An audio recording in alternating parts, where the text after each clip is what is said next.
ஈராக்கினுடைய Baghdad ஒரு இறைச்சிக்காரர் இருந்தார். Baghdad காலையில் தஹஜ்ஜத் நேரத்தில் எழுந்திருப்பார். அவருக்கு ஒரு 4-5 குழந்தைகள் உண்டு, மனைவி. அமைதியான ஒரு மனிதர், யாரோடையும் எந்த வம்புக்கும் செல்ல மாட்டார். ஒரு 20 வருடமாக பக்தாதில் வாழ்ந்து கொண்டிருக்கிறார்.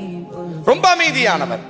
தஹஜ்ஜத் நேரத்தில் எழுந்திருப்பது, தன்னுடைய கத்திகளை எடுத்துக்கொண்டு ஆடுகள் இருக்கக்கூடிய அந்த மேய்ச்சல் நிலங்களுக்கு செல்வார்.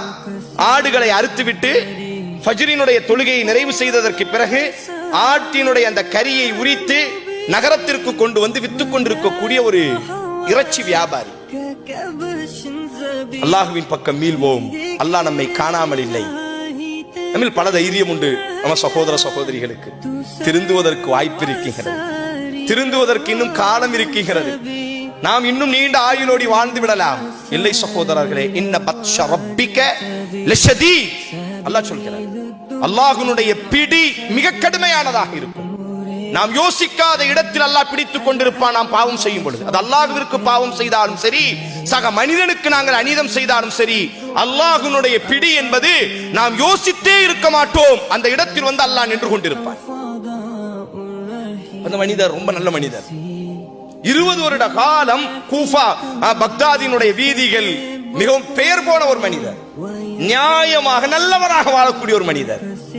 ஒரு நாள் ஃபஜ்ர் தொழுகைக்கு முன்னால் எப்பொழுதும் அவர்களுடைய ஆதத் வழக்கமாக கத்தி எடுத்துட்டு வயக்காட்டுக்கு செல்கிறார். ஆட்டு மந்தைகள்ல ஆட பிரிச்சு அறுத்துட்டு இருக்கும் பொழுது திடீரென்று ஒரு அசரீதியான ஒரு சப்தம், கொல்லாதீர்கள், என்னை கொல்லாதீர்கள் என்பதாக ஒரு சப்தம். சப்தம் அந்த இடத்துக்கு போய் பார்க்கிறாரு. ஒருவன் இரத்த வெள்ளத்தில் மிதந்து கொண்டு கிடக்கிறார். அவன் வயிற்றுல குத்தப்பட்டு ரத்தங்கள் வெளியேற்றப்பட்டு மரணித்து செத்து கிடக்கிறான். இவர் அப்படி மெய் மறந்து இவனை யார் கொண்டிருப்பார்கள் என்று சுத்தி கித்தி பார்க்கும் பொழுது ஒட்டுமொத்த ஊரும் திரண்டு விட்டார்கள். இவரினுடைய கையில கத்தி இருக்கு, ஆடறுத்த கத்தி. இவர் மேல் ஃபுல்லா ரத்தம். உடனே மக்கள் எல்லோருக்கும் நம்பிக்கையும் இல்லை, இவர் இப்படிப்பட்ட நபரும் அல்ல, இந்த பாவத்தை செய்யக்கூடியவரும் இவர் அல்ல, இதுவரை யாரையும் காயப்படுத்தியதும் இல்லை, இவரை பற்றி இதுவரை எல்லோரும் நல்ல வார்த்தை. ஆனால் நம்பவும் முடியவில்லை, நம்பாமலும் இருக்க முடியவில்லை. முஷூர்தா போலி அதிகாரிகள் வருகிறார்கள், இவரை கைது பண்றாங்க. ஏன்னா இவர்கிட்ட தான் கத்தி இருக்கு, இவர் உடம்புதான் ரத்தம் இருக்கிறது, செத்து கிடக்கிறான் ஒருவன். அப்படி ஆனால் யார் கொலை செய்திருக்க வேண்டும்? அவர் சொல்றாரு, இல்ல அது எனக்கு தெரியாது, நீதிமன்றத்தில் நிப்பாட்டப்படுகிறது, எனக்கு தெரியாது, நான் இதை செய்யவில்லை என்பதாக எவ்வளவோ பேசி பார்க்கிறார். நீதிமன்றத்தை பொறுத்தவரையில் தலீல் ஆதாரங்களை கொண்டு தீர்ப்பு கொடுக்கப்படும்.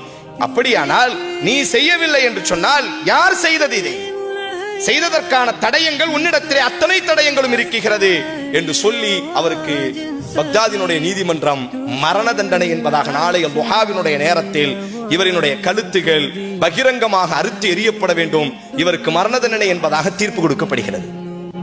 மறுநாள் லுஹா நேரம் கைகள் கெட்டப்பட்டு பக்தாதினுடைய வீதிகளுக்கு கொண்டு வரும் பொழுது அவரினுடைய அந்த பெண் குழந்தைகள், அதாலத்து இந்த கிதாபை எழுதிய ஆசிரியர் ரஹீம் அவரும் இந்த களத்தில் நின்று எழுதிய வார்த்தை, எல்லோரும் நின்று அழிகிறார்கள். குறிப்பாக அவனுடைய பச்சிலம் குழந்தைகள் எல்லோரும் அழிகிறார்கள், ஊரே அழிகிறது. நல்ல மனிதனாக காட்சிப்படுத்தப்பட்டவன் எல்லாரும் அழுகுறத பார்த்த உடனே, அவன் குழந்தை அழுகுறத பார்த்த உடனே அந்த இறைச்சி வியாபாரி ஒரு வார்த்தை சொன்னான், எனக்காக அழாதீர்கள், உண்மையில் நான் இந்த தவறை செய்யவில்லை, உண்மையில் இந்த தவறை நான் செய்யவில்லை, நான் எவனையும் கொலை செய்யவில்லை, ஆனால் சாகுவதற்கு தகுதியானவன் தான் இன்றைய தினம் சாக போகிறான். எல்லோருக்கும் ஆச்சரியம், இந்த கொலையை நீ செய்யவில்லை என்று சொல்கிறாய், ஆனால் நீயே சொல்கிறாய் சாகுவதற்கு தகுதியானவன் என்பதாக. ஆம், இந்த கொலையை நான் செய்யவில்லை. ஒரு 20 வருடத்திற்கு முன்னால் நான், இந்த ஊர் எனக்கு சொந்த ஊர் அல்ல, கூஃபா தான் என்னுடைய சொந்த ஊராக இருந்தது. 20 வருடமாகத்தான் நான் பக்தாதில் வாழ்ந்து கொண்டிருக்கிறேன். 20 வருடத்திற்கு முன்னால் நான் ஒரு படகோட்டியினுடைய மகன், என்னுடைய தகப்பன் ஒரு படகோட்டி. யூப்ரட்டிஸ் நதிக்கரையிலே இக்கரையில் மக்களை ஏற்றிக்கொண்டு அக்கறையிலே நான் மக்களை இறக்கி விடுவேன். ஈராக்கினுடைய நதியில் அங்கிருக்கக்கூடிய மக்களை ஏற்றிக்கொண்டு இந்த கரையில் இறக்குவது, இதுதான் என் தகப்பனினுடைய தொழில். தகப்பன் மரணித்தார், படகு எனக்கு உரிமையானது. எனது தகப்பனினுடைய தொழிலை நான் செய்து கொண்டிருந்தேன். ஒரு நாள் ஒரு அழகான பெண் என்னுடைய படகிலே வந்து அமர்ந்தார். யூப்ரட்டிஸினுடைய கூஃபாவினுடைய இக்கரையில் இருந்து அவளை அக்கறைக்கு நான் இறக்கி விடும் பொழுது அவள்